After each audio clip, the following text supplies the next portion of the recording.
Buenos días a todos. Estamos aquí con el último vídeo que vamos a ver de historia del tema 3 de la Europa feudal. Ya no vamos a publicar más vídeos, sino que esta va a ser la última, digamos, clase virtual que vais a tener.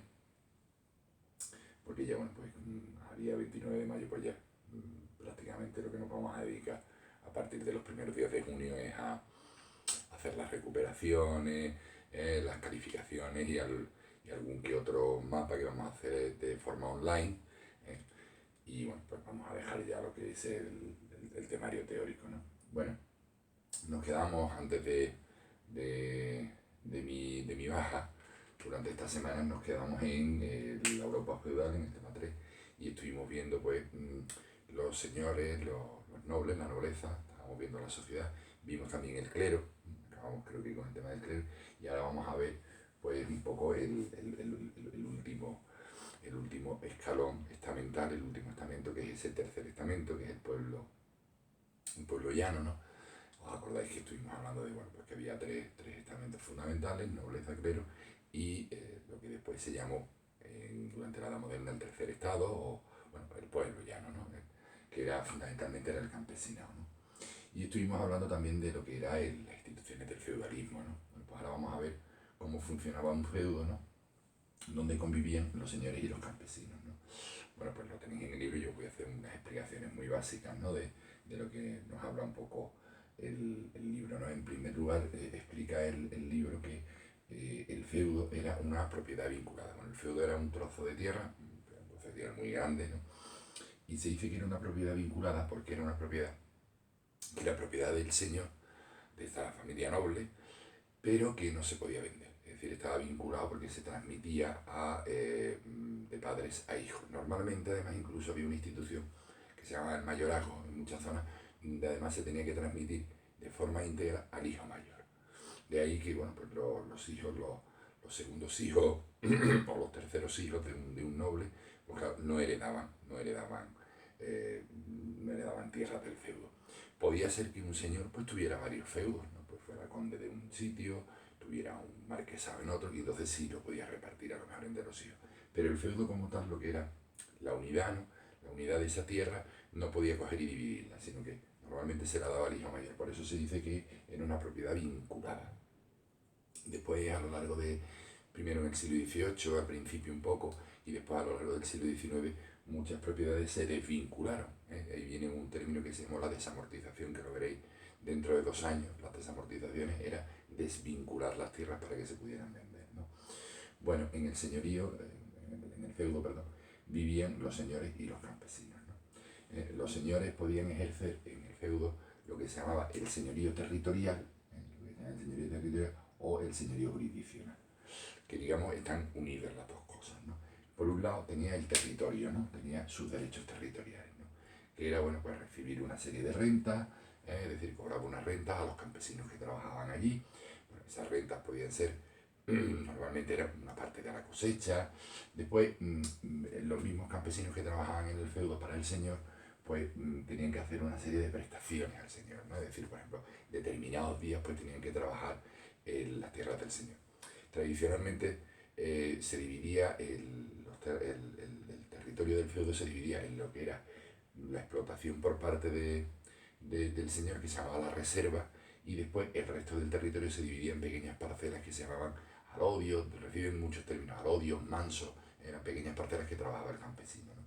Bueno, pues entre estas prestaciones, uno de los días de la semana o 2 días a la semana, el campesino tenía que trabajar en la reserva del señor, ¿no? Y el resto de la semana pues solía trabajar en la pequeña parcela que el señor le había cedido, por la cual le pagaba una renta, como hemos dicho antes, ¿no?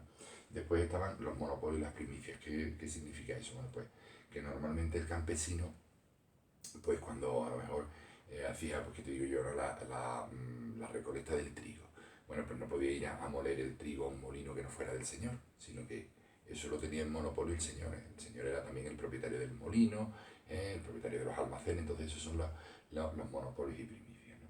Bueno, eso en cuanto a lo que era, digamos, el territorio, ¿no? Pero es que además el señor, dentro del feudo, ejercía labores jurisdiccionales.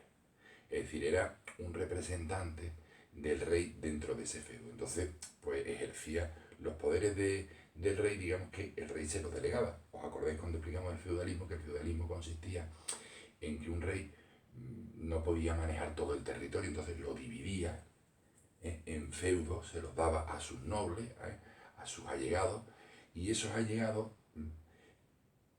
ejercían el poder del rey en ese territorio que se le había dado.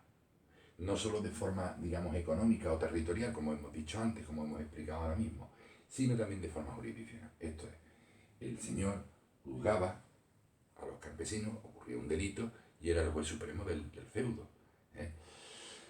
A la vez también tenía que proteger a los propios campesinos si, por ejemplo, había un ataque, lo que era el señor que había recibido su renta, que había recibido prestaciones, que se había beneficiado de los monopolios y tal, tenía el deber de proteger a sus campesinos, entre otras cosas porque le interesaba, porque los campesinos trabajaban para él y trabajaban las tierras. Y por supuesto también podía legislar, es decir, podía emitir una orden, es decir, bueno, pues a lo mejor pues, de buscar a alguien, de una captura, de lo que fuera, podía legislar dentro del feudo, ¿vale? Y eso es lo que se llama señorío jurisdiccional. Por eso, cuando hablamos del feudo, decimos que se ejercen derechos territoriales, como son estos, y derechos jurisdiccionales por parte del señor, ¿no? Bueno, y la otra pata del feudo son los campesinos, ¿no? Que los tenéis muy bien explicados en el libro, bueno, pues que distingue entre lo que eran los campesinos libres. Los campesinos libres tenían normalmente arrendado un manso, un alodio, es decir, tenían una parcela, ¿no? Que, bueno, pues lo que hacía era trabajarla, ¿no? Y pagarle al señor por eso, por esa parcela. Algunos incluso eran propietarios, podían ser muy pocos, pero algunos eran propietarios, ¿no? Pero el concepto de libre era porque se podían mover. Es decir, en un momento determinado podían dejar las tierras e irse para trabajar a otro señor, ¿no? La mayoría de los campesinos eran siervos. Vamos a ver, el concepto de siervo hay que distinguirlo del concepto de esclavo, ¿no? Claro, durante la época romana y bueno, durante la Edad Antigua, por supuesto, la época romana, por supuesto, al principio, hasta el siglo III, hasta el siglo IV, perdón, pues existía un sistema económico esclavista. Es decir, normalmente la explotación de la tierra se hacía por medio de esclavos.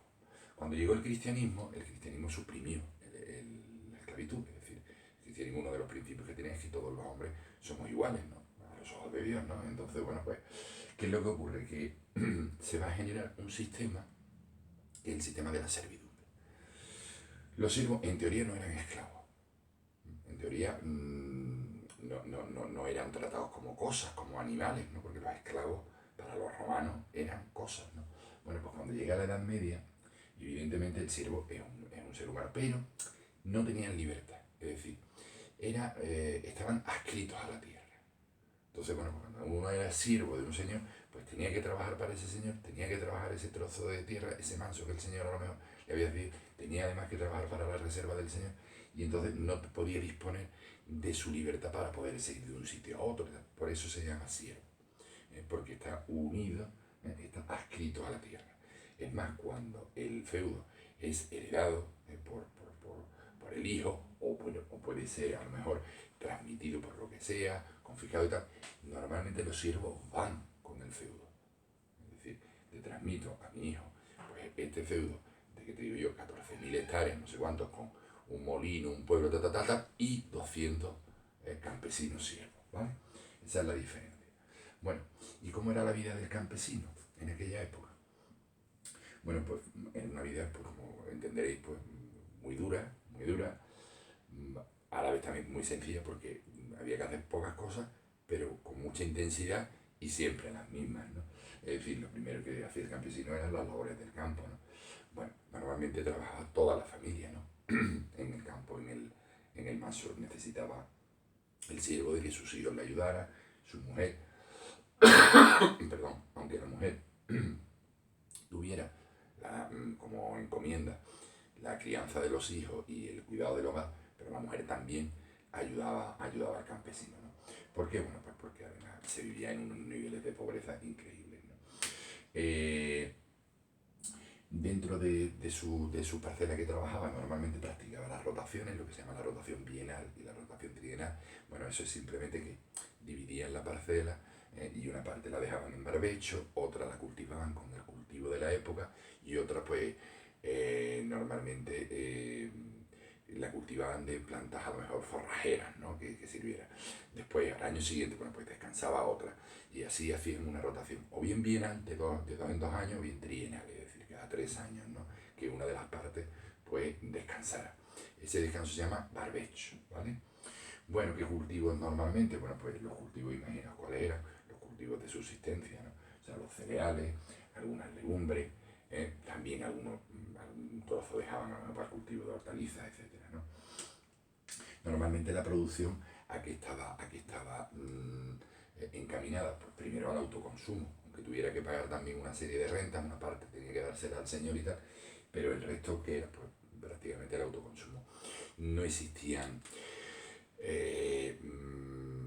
no existía comercio como tal, es decir, no había una producción lo suficientemente potente como para que se pudiera crear un comercio, por lo menos en los primeros años del feudalismo, ¿no?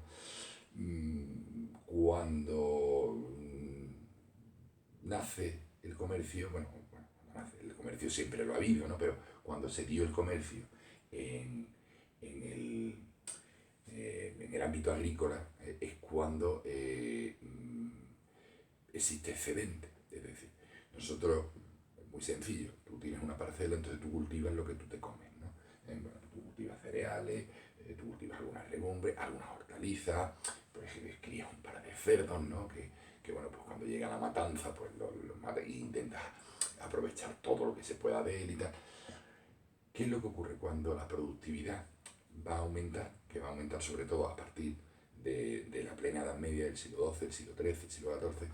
Pues claro, ya los campesinos empiezan a tener, sobre todo los campesinos libres, empiezan a tener un excedente, empiezan a producir más de lo que consumen. Entonces es cuando ya pueden comerciar.